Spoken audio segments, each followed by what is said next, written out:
Opa, fala pessoal, tudo bem? Eu vou te mostrar agora da minha carteira de investimento, de todos os meus ativos, quais tiveram melhor desempenho e pior desempenho em 2024, porque isso daqui vai nos trazer pelo menos umas 3 ou 4 lições importantíssimas. Então eu já vou logo compartilhar aqui na tela o ranking dos meus ativos aqui, da minha rentabilidade nos últimos 12 meses. E a primeira grande lição, pessoal, vou mostrar só esse top 5 por enquanto, depois eu te mostro o resto, é o seguinte: o ativo que eu tenho em carteira que teve o melhor desempenho esse ano foi uma criptomoeda que se chama Aave, e ela teve uma rentabilidade de 189,96. Segundo lugar, ficou a Aura 33, que é um BDR que eu invisto aqui na minha corretora no Brasil, mas ela é uma empresa canadense, é uma empresa de mineração de ouro mesmo. O ouro cresceu muito esse ano e a Aura teve uma rentabilidade altíssima, 128%. Essa daqui é uma ação, é um ativo que eu já vendi, mas teve uma rentabilidade bem alta. Terceiro lugar ficou o Bitcoin. Quarto lugar, BNB, que é uma criptomoeda nativa da Binance. E em quinto lugar ficou um REIT, ou seja, um fundo imobiliário norte-americano, 56% de alta. E aí, galera, isso daqui já me traz para a minha maior lição de investimentos que eu tive em 2024, e eu compartilhei isso com vocês várias vezes, que é simplesmente não ignorar o mundo das criptomoedas. Não ignorar, por exemplo, o Bitcoin. Tem uma frase bem famosa do Warren Buffett que ele diz: Never bet against America, ou seja, nunca aposte contra os Estados Unidos, né, a América. E eu trago essa frase aqui para o mundo das criptomoedas, que é a seguinte: não ignore. O Bitcoin, ele é grande demais para ser ignorado. E isso a gente consegue ver aqui rapidamente nesse desempenho desse top 5 aqui dos meus ativos em 2024. Dos 5 primeiros, 3 são criptomoedas. E se a gente puxar aqui os 10 primeiros, 5 são ativos de criptomoedas, né? E os outros 5 são ativos dolarizados. Então veja, essa é a primeira grande lição, tá? Não ignore isso.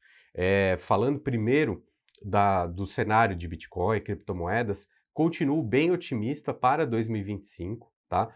Principalmente o primeiro semestre deve ser muito bom, ok? Então o que a gente tem dentro do mercado de criptomoedas? A gente tem o Bitcoin, né, que é o maior de todos, seria o ouro digital, aquele que você pode simplesmente comprar e carregar, né, na sua posição de carteira, pelo menos é o que eu faço, por causa da escassez que ele tem, tá? Muita gente fala que o Bitcoin vai chegar a uma cotação, por exemplo, de US$ 200 mil, tem gente que fala mais ainda, então eu acho que ele é algo raro e valioso. Agora, as outras criptomoedas, como você está vendo aí na minha carteira, eu tenho várias, né? A Aave, a BNB, a Solana, a AR, por exemplo, elas são altcoins, ou seja, elas são moedas que essas sim eu penso em vender, tá? Quando a gente fala do mercado de criptomoedas, a gente só vai ganhar realmente comprando por um valor e vendendo mais alto, né? Até tem algumas estratégias de renda passiva, mas isso eu explico mais para frente para vocês. O que eu quero dizer aqui é, pô, se eu comprei uma altcoin, ela valorizou mais de 100%, em algum momento eu preciso realizar esse lucro. E aí no cenário de criptomoedas, a gente sabe que os ciclos são muito bem definidos, né? Eu vou até pegar aqui rapidamente alguma imagem no Google mesmo. Veja esse daqui, ó. 2011, 2012, 2012, 2013, 2014, 15. Veja aqui, bear significa mercado negativo, né? Tá indo para baixo. Pré-bull, ou seja, é um pré-mercado de alta. E aí, depois, first bull, primeira subida, e second bull é onde atinge o maior valor do ciclo. Então você vê que a cada 4 anos os ciclos se repetem. Então 2024 aqui não está concluído nesse gráfico que eu estou te mostrando, mas teve alta, né? 2025 a gente deve chegar no all-time high, ou seja, no valor mais alto histórico. E depois pode ser que caia. Pode até ser que caia em 2025 ainda. 2026 provavelmente vai cair. E o que a gente faz com esse cenário vendo os ciclos? Bom, o Bitcoin ele é uma coisa, ele é a reserva de valor, ele é escasso, tá? Agora, as outras altcoins, acho que está na hora de aproveitar esse cenário de uma possível alt season, ou seja, o aumento dessas criptomoedas alternativas ao Bitcoin, depois vendê-las. E aí, para segurar nessa queda, o que a gente pode fazer? Ir atrás da stablecoin, né? Como eu já falei para vocês em outros vídeos, a USDC, por exemplo, ela é uma stablecoin pareada com o dólar. Então, se o mercado cripto cair, a stablecoin vai segurar, né? Porque ela é pareada ao dólar, ela não tem tanto a ver com essa montanha-russa do mercado de criptomoedas, tá bom? Então, assim, esse é o meu cenário para criptomoedas, não ignore. Inclusive, se você precisa aprender um pouquinho mais sobre isso, eu criei um curso rápido, prático e básico sobre criptomoedas que eu coloquei o valor de apenas R$ 1. Eu vou deixar o link aqui em cima e também o link na descrição, porque de repente você ainda não entendeu direito esse mercado, você está precisando de algum tipo de ajuda, você sabe que eu tenho a didática, meu jeito de explicar, então eu criei um curso bem rápido e prático, e aí eu coloquei o valor de R$ 1 mesmo, que é para que todo mundo consiga acessá-lo, tá? Não fique de fora, de repente, assim, eu acho que até talvez você já esteja um pouquinho atrasado se você não entrou no mercado de cripto, mas ainda dá tempo, tá bom? Então não perca essa oportunidade, acesse esse link e entre para o nosso curso aqui de como investir em Bitcoin do Lucro FC, beleza? Agora, voltando para o nosso ranking aqui na tela, é inegável que os investimentos no exterior desempenham muito bem, né? Então, por exemplo, olha, você gosta de fundos imobiliários? Os fundos imobiliários no Brasil foram mal, mas tem dois fundos imobiliários aqui americanos que foram super bem, né? O SLG, por exemplo, ele é muito fácil da gente explicar por quê. É um fundo de lajes corporativas. Sabe os fundos de escritórios que tem aqui no Brasil, principalmente na região de São Paulo, que estão caindo muito? Então, o fundo de lajes corporativas de escritórios lá de Manhattan, lá de Nova York, está subindo 53% no ano, tá? Então, não fique de fora também dos investimentos no exterior. E aí, galera, eu vou fazer mais um exercício aqui com vocês, porque até assim, ó, se eu descer, ó, veja, por exemplo, Coca-Cola indo super bem. Olha só que interessante, a primeira ação brasileira que aparece na lista é a Porto Seguro, só aqui na 22ª posição.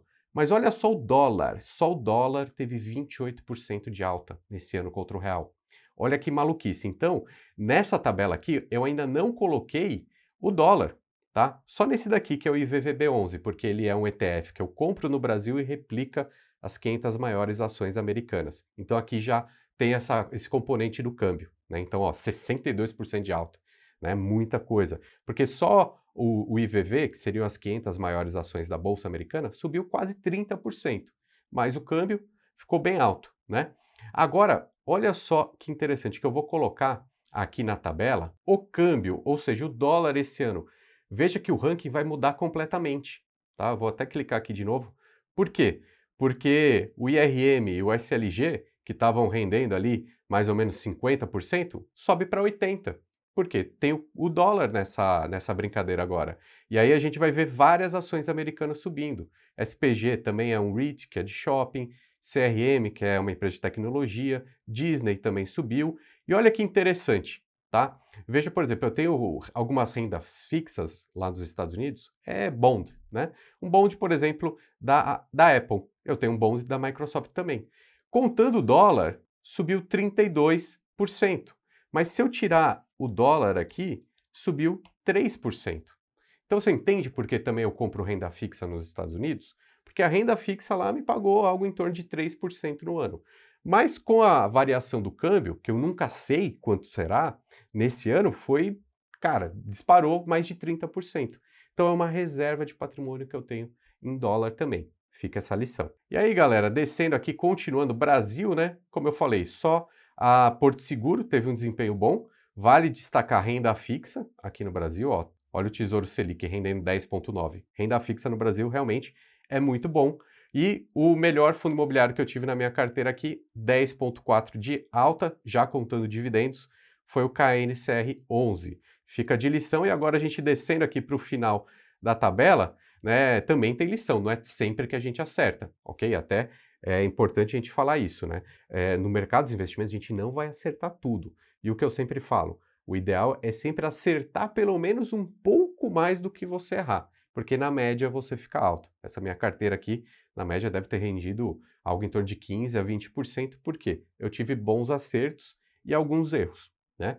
Então, assim, ó, lições aqui do final da tabela de coisas que foram erradas. Primeiro, Criptomoeda também varia para baixo, né? Você vê que tem duas criptos aqui que desvalorizaram. É um mercado muito, muito volátil mesmo. Por isso que eu, particularmente, não gosto de colocar muito mais do que 5 ou 10% em cripto, embora a relação risco-retorno aqui esteja bastante interessante. Agora, outra lição que a gente vê: várias ações brasileiras despencaram, né? E os fundos imobiliários também foram negativos, mas veja que menos negativos, até por causa do dividendo, né? Então, mais uma lição: as ações podem cair mais do que os FIIs. Embora eu ache que hoje, principalmente os fundos imobiliários extremamente baratos, comprando dividend yield para o resto da vida, eu acho que é uma boa compra. E aí, essa é uma lição que essa análise aqui que eu fiz no final do ano também me traz. As ações, elas podem cair muito, né? E quando a gente pensa em dividendos, os dividendos ajudam a segurar altas quedas. Então, assim, já fiz outros vídeos aqui falando sobre isso, mas em países emergentes, como o Brasil, as ações de dividendos costumam performar melhor em janelas de médio e longo prazo. Então, pretendo no ano que vem ter mais ações com foco em dividendos e não só com foco em crescimento. Mas também não vou me desfazer das minhas ações no Brasil agora, não vejo motivo para isso, tá muito descontado. Então é só uma mudança de pensamento aqui. Vou focar muito mais em dividendos do que em crescimento quando eu falo em Brasil. Aí em Estados Unidos, em criptomoeda, aí sim eu penso em crescimento. E aí, galera, agora eu quero saber a sua opinião. Como foi a sua carteira esse ano? Quais são as lições que você vai tirar para os próximos anos como investidor, como uma investidora? Deixa aqui nos comentários, tá bom? E assista também esses outros vídeos que a gente separou para você. Inclusive, mais uma vez, faço o convite para entrar no curso de como investir no Bitcoin por apenas R$ 1. O link está aqui também. Um abraço e até mais.